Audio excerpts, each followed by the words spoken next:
قلبم عشق می چکد، از لبهایم غزلی ناب، از انگشتانم زندگی و چشمانم رازی ناگشوده که تو آموختی خواندنش را.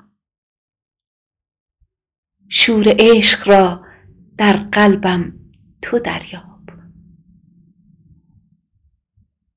نابترین غزل هستیم را تو آواز کن و مگذار زندگی از دستهایم و لابلای انگشتانم فرو ریزد، چرا که هر قطره اش آرزویی است از تو که در دیده و دل دارم.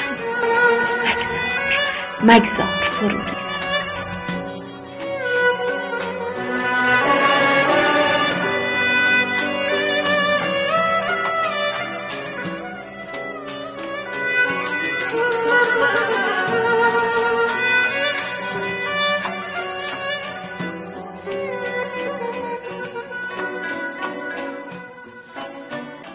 Ürəyimdən sevgi, məhəbbət süzülür.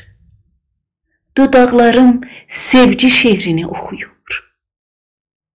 Barmaqlarım yaşayış anlarını naxışlayır.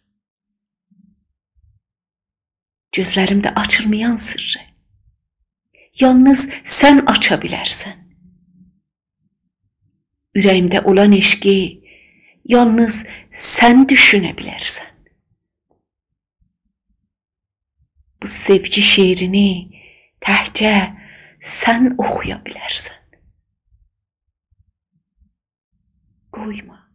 Qoyma sevgi tarlamız solsun, saralsın.